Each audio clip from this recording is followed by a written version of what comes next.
آپ دیکھ رہے ہیں doctors voice news. Niazi medical and dental college Sargodha کے زیر اہتمام جاری 7 روزہ سالانہ اسپورٹس گالا اختتام پذیر مقابلہ جات میں حصہ لینے والی ٹیموں کی شاندار کارکردگی۔ چیئرمین ڈاکٹر عبدالغفور نیازی نے اسپورٹس گالا کے فاتحین میں انعامات تقسیم کیے۔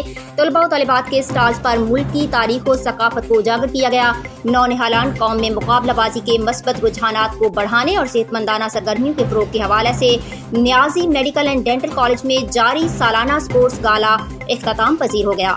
7 روزہ تک جاری رہنے والے اس اسپورٹس گالا میں 7 ٹیموں نے حصہ لیا اور کرکٹ، ہاکی، فٹ بال، بیڈمنٹن، والی بال، رسہ کشی، لوڈو سمیت دیگر مقابلہ جات کا اہتمام کیا گیا۔ اس موقع پر chairman Niazi medical and dental college doctor Abdul Ghafoor Niazi نے فیکلٹی ممبران کے ہمراہ اسپورٹس گالا میں کامیابی حاصل کرنے والی ٹیموں میں انعامات تقسیم کیے۔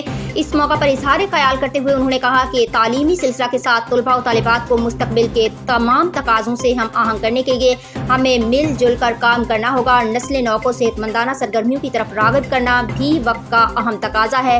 اسی سوچ اور نظریے کے تحت کالج میں ہم نصابی سرگرمیوں کو بھی مقدم رکھا جاتا ہے اور اسپورٹس گالا کا انعقاد بھی اسی سلسلے کی ایک کڑی ہے۔ تقریب سے principal medical college professor doctor Syed Haider Raza, principal dental college professor doctor Mian Farooq Imran, principal pharma D doctor Fatima Akbar Sheikh, principal D P T doctor Jibran Arshad, chairman sports gala professor doctor Muhammad Javed Awan اور vice chairman professor doctor Shehzad Aslam نے بھی خطاب کیا۔ اسپورٹس گالا میں طلباء و طالبات نے بھرپور عزم و جذبہ کے ساتھ شمولیت اختیار کی اور جیتنے والوں کی فتح کو کھلے دل سے تسلیم کرتے ہوئے انہیں مبارکباد پیش کی۔